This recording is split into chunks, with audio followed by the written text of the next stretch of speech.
Starting with the glorious name of Allah, the most beneficent and the most merciful. Dear student, Assalamu alaikum and welcome back to Grammar of Science. आज हम discuss करेंगे एक last table जिसमें हमने different hormones को पढ़ना है जो हम ऑलरेडी डिस्कस कर चुके हैं फ्रॉम डिफरेंट ऑर्गन्स जो कि एक्ट करते हैं एज ग्लैंड और फिर रिलीज करते हैं कुछ हार्मोन्स। ठीक है, तो अभी हम जो है वो डिस्कस करने जा रहे हैं इसी तरह का एक टेबल जिसमें हम कुछ मजीद हार्मोन्स को और उनके फंक्शंस को डिस्कस करेंगे and then we will go to the exercise. ठीक हो गया। अच्छा, सबसे पहले हमारे पास एड्रीनलिन है, एड्रीनल ग्लैंड है। और एड्रीनल ग्लैंड के बारे में हमने यही पढ़ा था कि किडनी के ऊपर एक फैटी जो है वो चीज़ बनी होती है जो ट्रायंगुलर इन शेप होती है, जिसका centre medulla and outer region cortical region कहलाता है।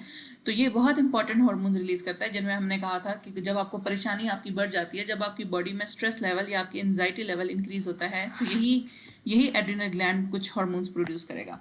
खैर, one of the hormone is adrenaline, जो कि प्रोड्यूस तब होता है जब ब्लड प्रेशर इंक्रीज हो। अच्छा, इसकी प्रोडक्शन के नतीजे में ब्लड प्रेशर इंक्रीज हो जाता है, हार्ट रेट भी इंक्रीज हो जाता है, मेटाबॉलिज्म जो है वो मेटाबॉलिज्म जहाँ तक मेरी राय है एड्रीनलिन के केस में स्लो होता है। जैसे एड्रीनलिन ज़्यादा बढ़ेगा मेटाबॉलिज्म स्लो होगा। और एड्रीनलिन बेसिकली स्ट्रेस को इंक्रीज करता है और स्ट्रेस आपके मेटाबॉलिज्म को स्लो करती है। लेकिन यहाँ पर इंक्रीज लिखा हुआ है आपकी बुक में, तो इस वजह से मैंने यहाँ पर मेंशन कर दिया, otherwise you can Google it. और मुझे भी बताइएगा कि क्या मेन अभी तक 10th क्लास में क्या पढ़ाया जा रहा है। जो रिसेंट रिसर्च है वो यही कहता है कि एड्रीनलिन के हाई होने से मेटाबॉलिज्म स्लो होता है। नेक्स्ट इज, अच्छा, एड्रीनलिन जैसे रिलीज होगा तो आपको ये सारी परेशानी वगैरह लगी हुई होगी। ठीक है, अब एड्रीनलिन के इफेक्ट को खत्म या कम करने के लिए यहीं से नॉर एड्रीनलिन रिलीज होगा। ठीक है, जैसे हमने पढ़ा था ना sympathetic and parasympathetic system. Sympathetic में एड्रीनलिन रिलीज होगा और पैरासिम्पैथेटिक में नॉर एड्रीनलिन रिलीज होगा। एड्रीनलिन की फॉर्म एपिनेफ्रीन है, नॉर एड्रीनलिन की फॉर्म नॉर एपिनेफ्रीन है। ठीक है, तो खैर इतना ज़्यादा डिटेल में जाने की जरूरत नहीं है, जस्ट आप एड्रीनलिन को याद रखें। एड्रीनलिन क्या करता है, स्ट्रेस के केस में रिलीज होता है या स्ट्रेस को मजीद बढ़ाता है। Aldosterone control the body salts and water balance. Aldosterone basically वो हार्मोन है जो इस एड्रीनल ग्लैंड से रिलीज होगा और ये बॉडी के अंदर सॉल्ट की कंसनट्रेशन को डिटेक्ट करेगा, वाटर को डिटेक्ट करेगा और बताएगा कि यूरिन की प्रोडक्शन कैसे होनी है। कॉर्टिसोल स्ट्रेस में रिलीज होता है। जैसे आपको स्ट्रेस होगी तो कॉर्टिसोल रिलीज होना शुरू हो जाएगा आपकी बॉडी में। कॉर्टिसोल की लेवल से ये जांचा जाता है कि बंदा कितनी स्ट्रेस में है। Next is DHEA, dehydro AP androsterone sulphate. और ये DHEA भी एड्रीनल ग्लैंड रिलीज कर रहा है और ये aids in production of body odour. हर बंदे की अपनी एक खास किस्म की स्मेल होती है, that is been produced by DHEA। ठीक है, और इसी तरह से growth of body hair during puberty. Puberty के दौरान, यानी puberty is basically the age जो कि डिपेंड कर रही होती है। जैसे फीमेल गर्ल्स के अंदर जो है वो गर्ल्स के अंदर ये ऑलमोस्ट 12 ईयर टू 15 ईयर है आजकल के दौर में, और इसी तरह से मेल्स के अंदर 15 to 17 ईयर्स। तो ये डिपेंड कर रहा होता है एज की रेंज होती है ख़ास। लेकिन प्यूबर्टी के केस में ये हेयर्स एंड जो आपके जितने भी सेकेंडरी सेक्स कैरेक्टर हैं उनको प्रमोट करते हैं। तो DHEA specified for hair growth during puberty. किसी को अगर कुछ समझना है, you can ask question, I will answer in chat box. Ovary क्या है? अच्छा, एड्रीनलिन के बाद हमारे पास ओवरी डायरेक्ट आ गया। वैसे तो अगर मैं फ्रंट से स्टार्ट करती तो मैं डायरेक्ट पिट्यूटरी ग्लैंड से स्टार्ट होती और गुनेट्स तक जाती, लेकिन अब इन्होंने ओवरी सेकंड नंबर पर लिखा हुआ है आपकी बुक वालों ने। मैंने एज इट इज उस टेबल को ट्रांसलेट किया है। ओवरी एस्ट्रोजन भी प्रोड्यूस करती है और प्रोजेस्ट्रॉन भी प्रोड्यूस करती है।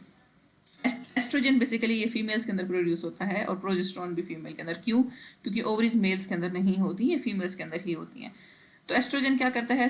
फीमेल सेक्स कैरेक्टरिस्टिक्स प्रोड्यूस करता है। अच्छा, ओवरीज फीमेल्स के अंदर होती हैं। ठीक है, एस्ट्रोजन की कुछ क्वांटिटी मेल्स के अंदर भी होती है। खैर, डेवलप फीमेल सेक्स कैरेक्टर्स, इसका मतलब है कि फीमेल के जो सेकेंडरी सेक्स कैरेक्टर्स हैं, प्राइमरी सेक्स कैरेक्टर्स में मेंस्ट्रुएशन का स्टार्ट होना है, पीरियड स्टार्ट हो जाते हैं, लेकिन सेकेंडरी सेक्स कैरेक्टर में ब्रेस्ट की डेवलपमेंट हो जाती है। इसी तरह जो बाकी जो बिकनी एरियाज़ हैं वहाँ पे हेयर की डेवलपमेंट हो जाती है। तो खैर इतना डिटेल में जाने की ज़रूरत नहीं है। Oestrogen is very important for female follicle hormone. तो फिर ये आगे जाके एग्स की डेवलपमेंट करता है। अच्छा, स्पर्म्स की प्रोडक्शन भी यही एस्ट्रोजन हेल्प कर रहा है, लेकिन ये फिर ओवरीज से प्रोड्यूस नहीं होगा, फिर वो ह्यूमन बॉडी में जो मेल बॉडीज़ हैं उनके अपने ऑर्गन्स हैं वहाँ पे प्रोड्यूस होगा। पिट्यूटरी ग्लैंड बहुत से हार्मोन्स प्रोड्यूस कर रहा है। One of the hormone in female is follicle stimulating hormone. Follicle आगे जाके जो है वो मिच्योर होते हैं और एग्स बनाते हैं। फॉलिकल स्टिमुलेटिंग हार्मोन क्या करेंगे, फॉलिकल बनाएंगे, नाम ही इसका जाहिर है ना, फॉलिकल छोटे छोटे अंडों को कहा जा रहा है। वो जब मिच्योर होंगे तो वो फॉलिकल्स बना देंगे, एग्स बना देंगे। Control and production of eggs and sperms. अच्छा, फीमेल्स के अंदर एग्स बनाएंगे और मेल्स के अंदर स्पर्म्स बनाएंगे। नेक्स्ट हमारे पास है पेंक्रियाज। अच्छा, यहाँ पर जो मैंने एस्ट्रोजन के साथ प्रोजेस्टेरोन का, ये आगे आ रहा है कहीं हेयर, यहाँ पे देखें अगेन वो ही आ गया है कि ओवरी प्रोजेस्टेरोन भी प्रोड्यूस कर रही है। Next is pancreas. तो पेंक्रियाज हम पढ़ चुके हैं, ग्लूकागॉन एंड इंसुलिन प्रोड्यूस कर रहा है और इसकी हम बहुत डिटेल में स्टडी कर चुके हैं। आप पीछे जाएं और पढ़ें। ग्लूकागॉन क्या करता है, स्टोर्ड ग्लूकोज को यानी ग्लाइकोजन को कन्वर्ट करता है ग्लूकोज में ताकि इस्तेमाल कर सके बॉडी, और बॉडी के अंदर ग्लूकोज की कंसनट्रेशन रेज कर देता है। इस तरह से इंसुलिन क्या करता है, बॉडी के अंदर ग्लूकोज की कंसनट्रेशन कम करता है, ग्लूकोज को खाता है ताकि एनर्जी प्रोड्यूस हो सके। पिट्यूटरी ग्लैंड ल्यूटिनाइजिंग हार्मोन भी प्रोड्यूस कर रहा है और ल्यूटिनाइजिंग हार्मोन एलएच को बोलते हैं। एलएच कब प्रोड्यूस होता है, जब एक फीमेल की ओवरी से अंडा रिलीज हो जाए, एग रिलीज हो जाए, तो उस एग के रिलीज होने के केस में बाकी जो एक येलो सा लिक्विड बनता है वो बेसिकली ल्यूटियल स्टेट कहलाती है। ठीक है, आप सेकंड ईयर में या फर्स्ट ईयर में पढ़ेंगे ल्यूटियल स्टेट के बारे में। लेकिन जब अंडा रिलीज हो जाएगा तो पीछे बचने वाला मैस ल्यूटियल स्टेट कहलाएगा। ल्यूटियल वो एक चीज़ होती है येलो कलर की, तो बेसिकली उस टाइम पे वो ल्यूटिनाइजिंग हार्मोन प्रोड्यूस हो रहा होता है बॉडी के अंदर। ल्यूटिनाइजिंग हार्मोन बेसिकली क्या कर रहा होता है, एस्ट्रोजन की और या टेस्टोस्टेरोन की प्रोडक्शन को कंट्रोल कर रहा होता है। अब एस्ट्रोजन कहाँ पे काम आ रहा है, फीमेल रिप्रोडक्टिव साइकिल में, और टेस्टोस्टेरोन मेल रिप्रोडक्टिव साइकिल में। पाइनियल ग्लैंड का जो सबसे इंपॉर्टेंट काम है दैट इज प्रोडक्शन ऑफ मेलेटिनिन, और मेलेटिनिन आपका स्लीप वेक साइकिल बताता है। रात के वक्त अगर आप हाई इंटेंसिटी स्क्रीन यूज़ करें, ऊंचा म्यूजिक सुनेंगे तो आपकी नींद उड़ जाती है। वजह यही है कि आपकी जो मेलेटिनिन है ये ऐसी चीज़ों से कम होता है, और मेलेटिनिन अगर कम हो गया तो आपको नींद कम आएगी। ठीक है, तो मेलेटिनिन वो हार्मोन है जो कि आपकी नींद का बायस बनता है। जैसा कि मैं अभी रात के वक्त आपकी वीडियो के लिए स्क्रीन देख रही हूँ तो मुझे ये डर है कि मुझे अब नींद नहीं आएगी क्योंकि मेरा मेलेटिनिन कम होना शुरू हो रहा है। ठीक, हालांकि ये मेरी नींद का टाइम है। Pituitary is producing oxytocin. Pituitary के और भी हार्मोन हैं, जैसे ऊपर हमने एफएसएच पढ़ा, एलएच पढ़ा, एक और हार्मोन है that is oxytocin. And oxytocin बहुत सारे कामों में हेल्प कर रहा है, हम प्रीवियसली इसको पढ़ भी चुके हैं। नंबर 1 लैक्टेशन, यानी बच्चे को फीड कराने में, बच्चे मिल्क प्रोडक्शन में हेल्प कर रहा है। फिर चाइल्ड बर्थ के दौरान ऑक्सीटोसिन क्या करता है, यूट्रस को बहुत ज़ोर ज़ोर से हिलाता है ताकि बच्चा या बेबी बाहर बॉडी से बाहर एक्सपेल आउट हो जाए। और मदर और चाइल्ड की बॉन्डिंग के दरमियान ऑक्सीटोसिन का बहुत इंपॉर्टेंट रोल है। पैराथायरॉयड ग्लैंड थायराइड के ऑपोजिट काम कर रहा है। ये पीटीएच यानी पैराथायरॉयड हार्मोन प्रोड्यूस कर रहा है और ये बोन्स के अंदर या ब्लड के अंदर कैल्शियम लेवल को कंट्रोल करेगा। ओवरीज एक और हार्मोन प्रोजेस्टेरोन प्रोड्यूस कर रहे हैं, और प्रोजेस्टेरोन बेसिकली बॉडी को तैयार करता है फॉर प्रेगनेंसी जब एग्स फर्टिलाइज हो जाते हैं। तो प्रोजेस्टेरोन वो हार्मोन है जो आपकी यूट्रस की लाइनिंग को थिक करता है। अगर प्रेगनेंसी मेंटेन ना हो तो ब्लीडिंग की सूरत में वही प्रेगनेंसी को मेंटेन करने वाले सेल्स शेड आउट हो जाते हैं। Pituitary is also producing prolactin, और प्रोलैक्टिन क्या करता है, ये मिल्क की प्रोडक्शन को इन्हांस करता है। अच्छा, ओवरी, टेस्टिस एंड एड्रीनल, ये तीनों क्या प्रोड्यूस कर रहे हैं, टेस्टोस्टेरोन की प्रोडक्शन में हेल्प आउट कर रहे हैं। और टेस्टोस्टेरोन क्या करता है, contribute to body density in males and females as well as development of male sex characters. तो ये मेल्स के लिए बहुत इंपॉर्टेंट होता है। अगर फीमेल में इसकी कंसनट्रेशन आ जाए तो फीमेल्स को प्रॉब्लम हो सकती है, उनका नॉर्मल साइकिल डिस्टर्ब हो सकता है। Thyroid is also producing thyroid, हमने पीछे पैराथायराइड पढ़ा, थायराइड भी प्रोडक्शन है इसकी। और थायराइड के केस में ये बहुत ज़्यादा बॉडी के फंक्शंस जो है वो कंट्रोल कर रहा है, जिसमें सबसे पहला इंपॉर्टेंट फंक्शन आ जाता है मेटाबॉलिज्म, और मेटाबॉलिज्म या एनर्जी लेवल्स इस थायराइड हार्मोन की वजह से होते हैं। Okay, so let us start with the exercise. First question है, reaction to any stimuli is called response. ठीक है, रिसेप्टर रिसीव करने वाली जगह को कह रहे हैं, जैसे एंटीना होता है ना, वो सिग्नल को कैच करता है तो वो रिसेप्टर होगा। इम्पल्स उस मैसेज को कह रहे हैं, जैसे अगर सिग्नल किसी बंदे का टीवी शो कैच कर रहा है तो वो टीवी शो बेसिकली इम्पल्स होगी। रिस्पॉन्स क्या होगा, रिएक्शन होगा। तो reaction to any stimuli will be response. ठीक है, इफेक्ट रिस्पॉन्स देने वाले को कह रहे हैं, रिस्पॉन्स इन इटसेल्फ को नहीं कह रहे। The unit of structure and function of nervous system is neuron. ये तो बच्चे को पता है कि neuron structural and functional unit है। Thyroid gland has the ability to store, thyroid gland के पास एबिलिटी है कि वो कुछ अमाउंट में आयोडीन को स्टोर कर सके। ठीक है, और आयोडीन ही इंपॉर्टेंट है इसके लिए। अगर बीमारी हो जाए, जैसे हमने गोइटर के बारे में पढ़ा था, वो आयोडीन डेफिशिएंसी की वजह से होती है। Endocrine glands pour their secretion directly into. अच्छा, एंडोक्राइन ग्लैंड्स और एक्सोक्रीन ग्लैंड का हमने फ़र्क पढ़ा था, जिसमें एक्सोक्रीन कहते हैं कि डक्ट उसके लिए स्पेशल होती है, लेकिन एंडोक्राइन ग्लैंड्स डायरेक्टली अपनी सिक्रीशन कहाँ डालेंगी, ब्लड के अंदर डालेंगी। ठीक, isles of Langerhans are the part of, isles of Langerhans आपको याद हो तो हमने पेंक्रियाज के 2 पार्ट्स पढ़े थे, एंडोक्राइन एंड एक्सोक्रीन, तो हमने कहा था कि आइल्स ऑफ लैंगरहैंस पेंक्रियाज के पार्ट्स हैं। खैर, नेक्स्ट हमारे पास है nerve impulse is best described as, nerve impulse क्या है, केमिकल है, इलेक्ट्रिकल है, ऑस्मोटिक है। अच्छा, इसका आंसर जो है वो इट्स इलेक्ट्रिकल इन नेचर। ठीक है, क्योंकि इसमें कुछ केमिकल्स इन्वॉल्व हैं लेकिन बेसिक काम जो है वो इलेक्ट्रिकल का है और फिर ऑस्मोटिक नहीं है। ठीक है, अच्छा इसको हम बुक से भी आप रिकन्फर्म कर लीजिएगा, अगर कोई और सूटेबल इसका ऑप्शन हुआ तो हम उसको भी डिस्कस कर लेंगे ताकि हम बेस्ट आंसर को देख सकें, क्योंकि सम टाइम ऐसा होता है, वैसे तो है इलेक्ट्रोकेमिकल अगर लिखा होगा तो पहले हम उसको टिक करेंगे। ठीक, when a person is frightened which substance increase in blood sugar level, increases the blood sugar level, अगर एक पर्सन डरा हुआ है तो उसकी कौन सी बॉडी का हिस्सा बॉडी का शुगर लेवल बढ़ा देगा, दैट इज एड्रीनालिन। ठीक है, एड्रीनालिन डर की वजह से निकलता है। एड्रीनालिन के जगह अगर यहाँ पर एपिनेफ्रिन लिखा होता हम उसको भी टिक करते हैं, क्योंकि एपिनेफ्रिन और एड्रीनालिन का सेम इफेक्ट है और ये दोनों एड्रीनल ग्लैंड से रिलीज हो रहे हैं। बेसिकली ये दोनों सेम ही चीज़ है। Which part of the brain detects temperature changes in the blood, तो हमने नर्वस सिस्टम में पढ़ा था हाइपोथैलेमस टेम्परेचर चेंजेस को देखता है और फिर वो पिट्यूटरी ग्लैंड को ऑर्डर करेगा और बॉडी उसके अकॉर्डिंगली एक्ट करेगी।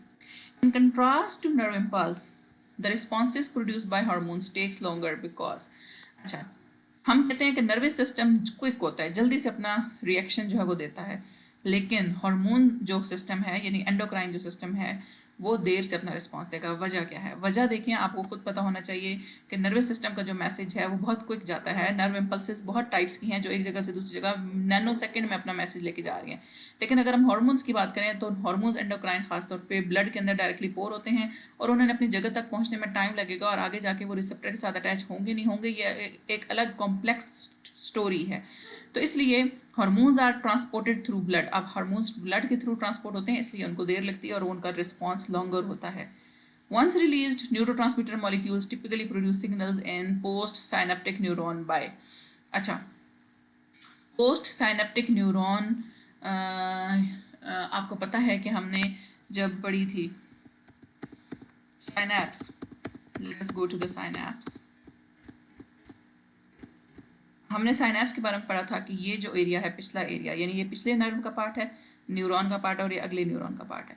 पिछले न्यूरॉन का जो एरिया है हम उसको बोलते हैं प्री साइनेप्टिक, यानी कि साइनैप्स से पिछला है, प्री मतलब पहला, एंड ये जो अगले वाला है दैट इज पोस्ट साइनेप्टिक। तो वो ये पूछ रहे हैं कि पोस्ट साइनेप्टिक पर कौन सी ऐसी चीज़ है जो इधर आकर इसको कैच करेगी। तो आपको ये ब्लू से कलर के एंटीनाज टाइप स्ट्रक्चर नजर आ रहे हैं जिन्हें हमने रिसेप्टर बोला है, तो ये वो रिसेप्टर्स हैं जो वहाँ से केमिकल्स को कैच करेंगे। तो चलें चलते हैं आगे।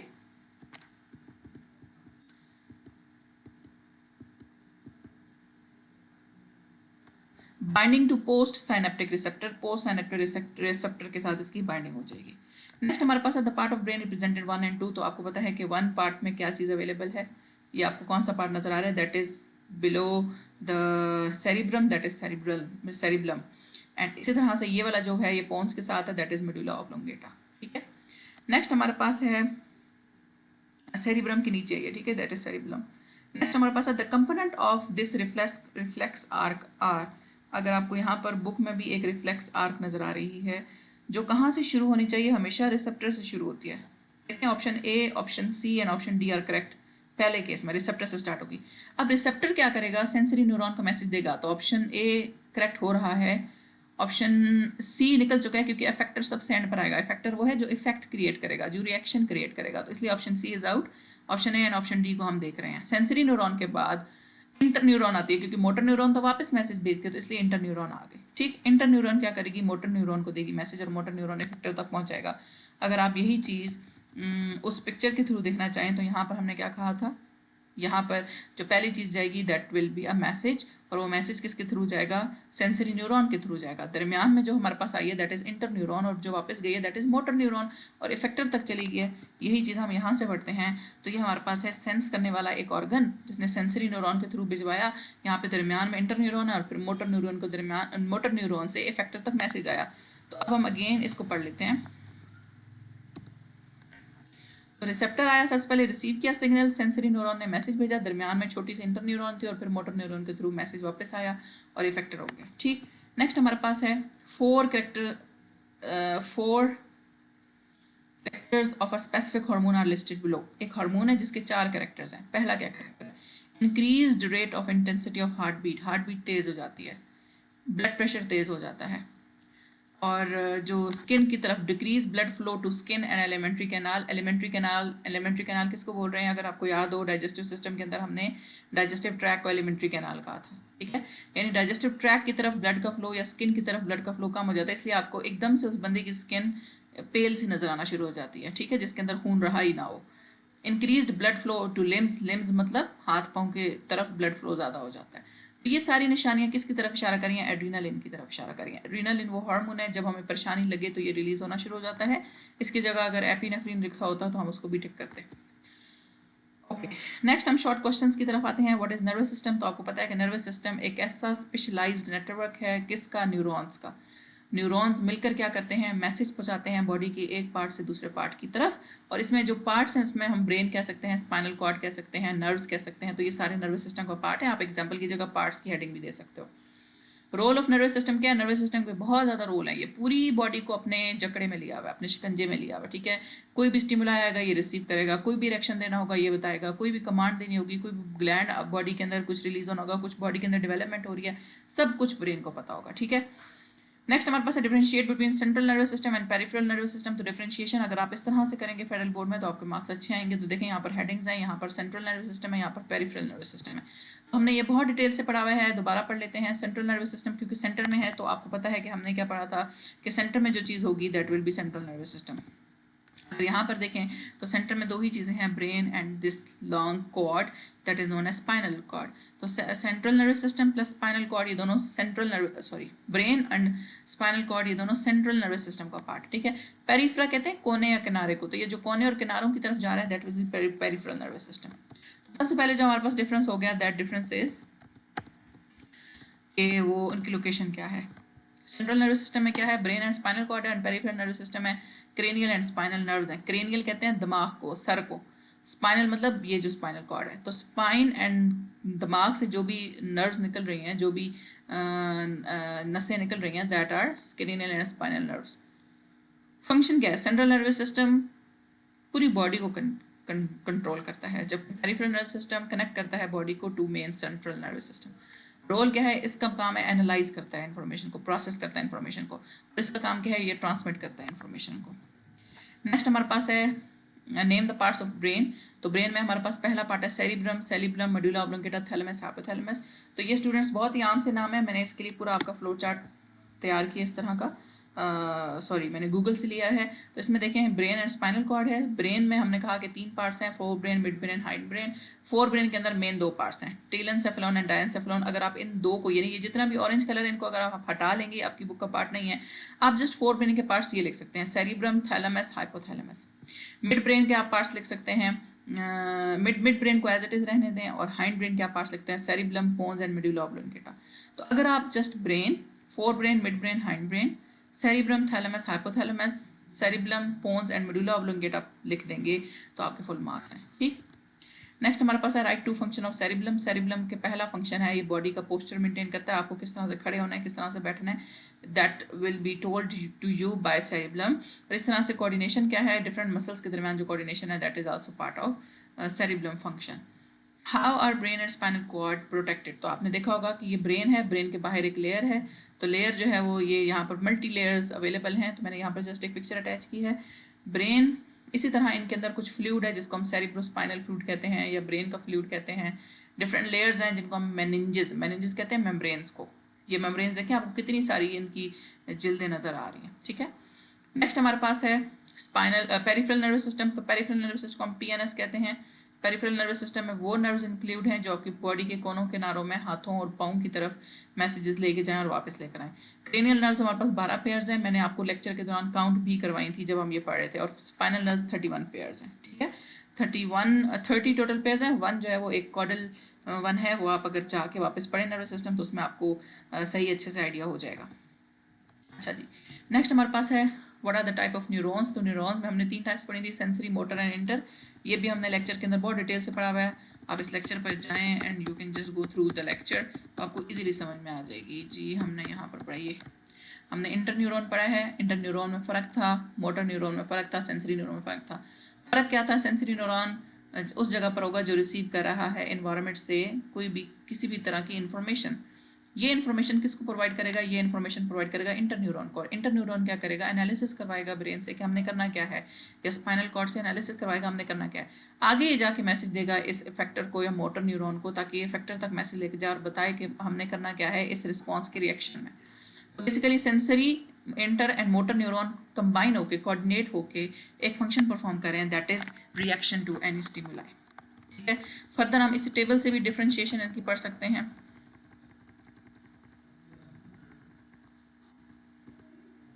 तो सेंसरी न्यूरॉन क्या करेगा? इंफॉर्मेशन कैरी करेगा किसी भी सेंस ऑर्गन से, जैसे आंखें हमारी देख रही हैं तो ये एक सेंसरी ऑर्गन है जहाँ से ये इंफॉर्मेशन कैरी कर रहा है। मोटर न्यूरॉन क्या करेगा? ये वापस लेकर आएगा इन्फॉर्मेशन ब्रेन से। तो सेंसरी न्यूरॉन सेंस करके ब्रेन तक पहुंचाएगा और मोटर न्यूरॉन ब्रेन से वापस इफेक्टर तक पहुंचाएगा। जैसे आंखों ने कुछ देखा तो मसल्स ने अगर पीछे हटना है, दूर जाना है, आंखों ने अगर आग देखी है तो मसल्स ने दूर भाग के जाना है स्केलेटल सिस्टम और मसल्स की वजह से। तो ये मोटर न्यूरॉन क्या करेंगे? मसल्स या स्केलेटन सिस्टम को मैसेज प्रोवाइड करेंगे कि आप इधर से दूर भाग जाएं, तो फिर हमारी बोन्स और हमारे मसल्स दोनों मिलकर दूर भागेंगे। और इंटर न्यूरॉन क्या करेंगे? बेसिकली इनको हम रिले न्यूरॉन भी बोलते हैं। ये अक्सर क्वेश्चन आता है व्हाट आर रिले न्यूरॉन, तो रिले न्यूरॉन इंटर न्यूरॉन को बोल रहे हैं। ठीक है, और ये सेंसरी और मोटर दोनों के दरमियान मैसेजेस आपस में कोऑर्डिनेट करवाएगा। स्टिमुलाई हर वो एक्शन जो आपको किसी भी जगह से रिसीव हो रहा है, किसी भी इन्वायरमेंटल फैक्टर की वजह से आ रहा है। स्टिमुलाई को रिसीव करने के लिए आपके पास 5 सेंसेस हैं: eyes, nose, tongue, ears and skin. तो ये 5 स्टिमुलाई के लिए आपके पास रिसेप्टर हैं जो रिसीव करते हैं इन्फॉर्मेशन को। तो जो स्टिमुलाई है वो बेसिकली एक्शन है। डिफाइन एंड स्केच साइनैप्स, तो स्केचिंग जो मैंने आपको पीछे जो इसकी पिक्चर दिखा दी है वो आप स्केच कर सकते हो। साइनैप्स बेसिकली दो न्यूरॉन्स के दरमियान वाला एक एरिया है, एक जंक्शन है जो कि इन्फॉर्मेशन को पास करता है in the form of chemical. तो अगर आपसे पूछ लें कि साइनैप्स किस तरह से मैसेज पास करता है, तो वो केमिकल की फॉर्म है, न्यूरोट्रांसमीटर्स की फॉर्म में पास करेगा। लेकिन अगर आपसे ये पूछा जाए कि नर्व इम्पल्सेस कैसे जाती हैं, तो वो इलेक्ट्रिकल सिग्नल है। ठीक, how does an impulse cross a synapse, तो ये साइनैप्स कैसे क्रॉस होती है? आपको पता है कि प्री साइनेप्टिक क्लेफ्ट है, पोस्ट साइनेप्टिक क्लेफ्ट है, दरमियान में एक जंक्शन है। तो प्री साइनेप्टिक क्लेफ्ट मैसेज लेकर आएगा केमिकल की फॉर्म में, वो केमिकल फटेगा और रिलीज होगा उस साइनैप्स के अंदर। साइनैप्स से मैसेज जाएगा रिसेप्टर तक और वो पोस्ट साइनेप्टिक के अंदर जाके अपना एक्शन परफॉर्म कर लेगा। यही चीज़ हमने पिछले लेक्चर में पढ़ी हुई है, इसलिए मैं इसको जल्दी पहुंचा रही हूँ। तो जो केमिकल है उसको हम न्यूरोट्रांसमीटर कह सकते हैं। व्हाट एक्शन और change do neurotransmitter transmit to target cell, तो ये क्या करते हैं? न्यूरोट्रांसमीटर या तो आगे जाके कोई नया एक्शन स्टार्ट कराएंगे या पहले से चलता हुआ एक्शन स्टॉप करा देंगे। तो ये दो ही काम करता है, या एक्साइट करता है या इनहिबिट करता है, यानी या ऑन करवा देता है या ऑफ करवा देता है किसी भी काम को बॉडी के अंदर। ठीक है, जैसे हम कहते हैं कि मसल कॉन्ट्रैक्शन इंक्रीज हो जाती है जब एसिटाइल कोलिन आता है। ठीक है, तो ये डिफरेंट टाइप्स के न्यूरोट्रांसमीटर हैं। Acetyl choline is one of the neurotransmitter. ठीक है, इसी तरह से ग्लैंड्स हमारे सिक्रीशन शुरू कर देते हैं। जैसे हमारे दिमाग को पता चला बिरयानी बन रही है तो हमारे थूक रिलीज होना शुरू हो जाता है। What happens to neurotransmitter after the delivery of message, neurotransmitter के साथ क्या होता है when they reach their destination, तो क्या होता है कि या तो रीअब्जॉर्ब हो जाएंगे, पिछले वाले रीअपटेक कर लिया जाएगा, पिछला वाला नर्व इनको रीअपटेक कर लेगा, या फिर ये ब्रोकन डाउन हो जाएंगे, एंजाइम्स इनको तोड़ देंगे। How many different types of neurotransmitters are there, almost more than 100 types of neurotransmitters हैं जो कि डिफरेंट तरह के मैसेजेस पहुंचाते हैं हमारी बॉडी में, जो अभी तक डिस्कवर्ड है। ऐसे भी हैं जिनका अभी तक साइंटिस्ट को पता नहीं है, अभी मजीद डिस्कवरी कर रहे हैं। पहला is acetylcholine, dopamine, serotonin, GABA and noradrenaline. जैसे मैंने आपको एड्रेनालिन का कहा था, उसके ऑपोजिट कौन सा आता है? नॉरएड्रेनालिन आता है, तो दैट इज दैट हार्मोन। ये सारी एग्जांपल हैं किसकी? न्यूरोट्रांसमीटर्स की, आप इनको याद कर लें। रिफ्लेक्स एक्शन के बारे में हम काफ़ी बार पढ़ चुके हैं कि एक एक्शन जो कि हमारी बॉडी में रिसीव होता है वो एक रिफ्लेक्स आर्क के थ्रू रिएक्ट होता है किसी भी इफेक्टर को जाके। उसमें मल्टीपल जो है वो स्टेजेस आती हैं जो अभी हमने एमसीक्यू में भी पढ़ी हैं, उसको एज इट इज़ आपने लिख देना है। एंडोक्राइन हार्मोन के नेम्स हम बार बार पढ़ रहे हैं। पिट्यूटरी ग्लैंड से शुरू होता है और गोनेड्स तक आता है। तो आप बॉडी से pituitary, thyroid, parathyroid, adrenaline, pancreas, gonads, spinal gland, hypothalamus, ये सारे हार्मोन्स हैं एंडोक्राइन के। नेक्स्ट हमारे पास है name the hormone secreted by each of the endocrine. तो पिट्यूटरी से कौन कौन से रिलीज हो रहे हैं? ग्रोथ हार्मोन आपने पढ़ा था, ADH था, TSH था, FSH था, और इन सारे का काम क्या है कि ये ग्रोथ को कंट्रोल कर रहे हैं या दूसरे ग्लैंड्स को कंट्रोल कर रहे हैं। थायराइड थायरॉक्सिन प्रोड्यूस कर रहा है जिसमें हम T3 T4 पढ़ते हैं और ये मेटाबॉलिज्म करवा रहा है। पैराथायराइड हार्मोन क्या कर रहा है? कैल्शियम लेवल को कंट्रोल कर रहा है। इस तरह से एड्रिनल ग्लैंड, एड्रिनलिन या कॉर्टिसोल रिलीज कर रहा है जो आपको स्ट्रेस या परेशानी के केस में मैंने पढ़ाया था, इमरजेंसी सिचुएशन में पढ़ाया था। पेंक्रियाज इंसुलिन एंड ग्लूकागोन कर रहे हैं जो बॉडी के अंदर ग्लूकोज लेवल को मेंटेन कर रहे हैं। टेस्टिस टेस्टोस्टेरोन प्रोड्यूस कर रहे हैं जो कि आपको मेल के अंदर जितने भी कैरेक्टर्स हैं उसकी वजह से आएंगे। ओवरीज एस्ट्रोजन एंड प्रोजेस्टेरोन पढ़ रहे हैं जो कि फीमेल के रिप्रोडक्टिव पार्ट का इंपॉर्टेंट पार्ट है। पाइनियल मेलेटोनिन है जो स्लीप वेक साइकिल बनाएगा। हाइपोथैलेमस रिलीजिंग हार्मोन क्या करेगा, पिट्यूटरी ग्लैंड को ऑर्डर करेगा और कंट्रोल करेगा। अब बहुत ज़्यादा डिफरेंसेस हैं, इनको वन बाय वन हम डिस्कस करते हैं। Differentiate between the following. तो नंबर 1 हमारे पास है सेरिब्रम एंड सेरिब्लम। तो सेरिब्रम क्या करेगा, आपकी इंटेलिजेंस को, आपकी मेमोरी को और वॉलंटरी एक्शंस को कंट्रोल करेगा। इंटेलिजेंस का मतलब है कि आप कितने ज़हीन हैं, मेमोरी यानी आपको कौन सी चीज़ कितनी याद रहती है, और वॉलंटरी एक्शंस वो एक्शंस होते हैं जो आप अपनी मर्जी से परफॉर्म करते हैं, जैसे कहीं उठकर चल के जाना या फिर किसी से कोई बात करना। These are voluntary actions. Cerebellum क्या करेगा, ये बैलेंस करता है, ये कोऑर्डिनेट करता है आपकी बॉडी का पोस्चर कैसा है, आपने उठना बैठना कैसा है, that is known by cerebellum. अच्छा, इसकी जगह की तरह सेरिब्रम जो है वो सबसे बड़ा पार्ट है और सबसे अपर ब्रेन है, जो आपको ब्रेन का बाहर वाला कॉर्टिकल रीजन नजर आता है, दैट इज सेरिब्रम। ठीक है, और सेरिब्रम क्या है, ये सेरिब्रम के नीचे है। अभी मैंने आपको पिक्चर में दिखाया भी है थोड़ी देर पहले, आप उसको अगेन देख लो। और ये ब्रेन की बैक साइड पर मौजूद है। फर्स्ट जो एमसीक्यूज था या फर्स्ट क्वेश्चन था वो इसी से रिलेटेड था, अभी थोड़ी देर पहले मैंने डिस्कस किया। किसी ने अगर वीडियो को स्किप कर दिया तो वापस जाके देख सकते हैं। नेक्स्ट हमारे पास है sensory neuron and motor neuron. तो हम बार बार डिस्कस करें, सेंसरी न्यूरॉन का मतलब ही ये है कि वो सेंस करेगा एनवायरनमेंट से, नाम ही इसका सेंसरी है, एनवायरनमेंट से कुछ चीज़ सेंस करेगा और सेंट्रल नर्वस सिस्टम या स्पाइनल कॉर्ड तक पहुंचाएगा। मोटर न्यूरॉन क्या करेगा, ब्रेन से मैसेज लेगा और वापस उस सेंसरी या इफेक्टर वाली जगह तक लेके जाएगा ताकि पता चले कि उस एक्शन के नतीजे में रिएक्शन क्या करना है। सेंसरी न्यूरॉन एक्शन के बारे में है और मोटर न्यूरॉन रिएक्शन के बारे में है। नेक्स्ट है voluntary action and involuntary action. Voluntary action वो होता है जो हम अपनी मर्जी से कर रहे होते हैं, जैसे मैं अभी बोल रही हूँ, आप लोग अभी सुन रहे हैं, ये सारा वॉलंटरी एक्शन है। लेकिन इनवॉलंटरी एक्शन वो होगा जो हमारी मर्जी जिसमें नहीं होगी, होगी या नहीं होगी, वो ऑटोमेटिकली होता जाएगा। जैसे हम सांस ले रहे हैं, दैट इज इनवॉलंटरी एक्शन। जैसे हमारा दिल धड़क रहा है, that is involuntary action. Next हमारे पास है nerve impulse and hormonal transmission. तो नर्व इम्पल्स क्या करेगा, इलेक्ट्रिकल या केमिकल होगी, और ये जैसे मैंने आपको बताया था एमसीक्यू में, electrical is more good option, लेकिन अगर इलेक्ट्रोकेमिकल लिखा होता तो हम उस पर टिक करते। तो बिल्कुल ये इलेक्ट्रोकेमिकल इम्पल्स है और ये बहुत ज़्यादा तेज़ है और ये शॉर्ट टर्म होती है। ठीक है, और ये रिफ्लेक्स एक्शन परफॉर्म करवाती है। हार्मोनल ट्रांसमिशन क्या है, ये केमिकल के थ्रू होगी, ये थोड़ा स्लो हो जाएगी और लॉन्ग टर्म एक्शन होगा, इसका देर तक जो है वो इसका इफेक्ट रहता है। तो ग्रोथ रेगुलेशन, जैसे हमारी बॉडी आहिस्ता आहिस्ता बढ़ रही है, लेकिन अगर हमें कोई आग लगी हुई है तो हम जल्दी से जो है वो रिफ्लेक्स एक्शन हमें बता देगा कि हमने क्या करना है। एंडोक्राइन एंड एक्सोक्राइन का डिफरेंस भी हम पढ़ चुके हैं already. Endocrine gland ductless gland होते हैं, इनकी जो भी सिक्रीशन होगी ये रिलीज करेंगे ब्लड के अंदर और ब्लड से अपने टारगेटेड एरिया तक पहुंचेगी। इसकी एग्जांपल में थायराइड, एड्रिनलिन या जितने भी आपने पीछे टेबल में ये हार्मोन्स पढ़े हैं ये सारे एंडोक्राइन है। ठीक, लेकिन एक्सोक्राइन ग्लैंड्स होते हैं जिनके लिए स्पेशल डक्ट की जरूरत होती है, अगर ये कहीं और रिलीज हो जाए तो ये हमारी बॉडी को नुकसान पहुंचा सकते हैं। जैसे मैंने लेक्चर के दौरान आपको जॉइंटिस की एग्जांपल दी थी। जॉइंटिस वो बेसिकली एक बीमारी है, पीलिया जिसको हम बोलते हैं, जब आपका बाइल थोड़ा सा भी अपनी डक्ट्स के अलावा आपके ब्लड के अंदर रिलीज हो जाए तो पूरी बॉडी, क्योंकि वो ग्रीन कलर का होता है, वो थोड़ा सा रिलीज होगा तो वो पूरी बॉडी को येलो कर देगा और आपकी आंखें भी येलो हो जाती हैं, यूरिन भी बहुत येलो हो जाता है। तो इसलिए एक्सोक्राइन ग्लैंड के लिए ज़रूरी है कि अपनी डक्ट के अंदर ही रिलीज हो, और इनकी डक्ट इन्हीं के लिए स्पेशलाइज होती है, वो किसी और चीज़ के लिए इस्तेमाल नहीं होती ज़्यादातर केसेस में। ठीक है, जैसे पसीने के ग्लैंड्स हैं, स्लाइवरी ग्लैंड्स हैं, ये तो बहुत आम सी एग्जांपल है, बच्चों के एग्जांपल है, 6 क्लास 5 क्लास के बच्चों के एग्जांपल है। आपके लिए जो आपने डाइजेस्टिव सिस्टम में एग्जांपल पढ़ी आप वो लिखिएगा, जो हमने स्टमक में रिलीज होने वाले या स्मॉल इंटेस्टाइन में रिलीज होने वाले डिफरेंट हार्मोन्स पढ़े हैं, सॉरी डिफरेंट सिक्रीशंस पढ़ी हैं जो जाके डाइजेशन में हेल्प आउट करती हैं। तो डियर स्टूडेंट्स, यहाँ तक था हमारा चैप्टर नंबर नर्वस सिस्टम का चैप्टर। तो नेक्स्ट जो है इसके बाद हम नेक्स्ट चैप्टर को स्टार्ट करेंगे इंशाल्लाह। नर्वस सिस्टम के बाद हमारे पास आ जाता है रिप्रोडक्शन। तो ये कौन सा चैप्टर नंबर हो जाएगा, चैप्टर नंबर 6। ठीक है, तो आगे फिर एक इनहेरिटेंस को कर लेंगे, तो जो अगले चैप्टर्स हैं they are very easy. Thank you so much for your time. अल्लाह हाफिज़।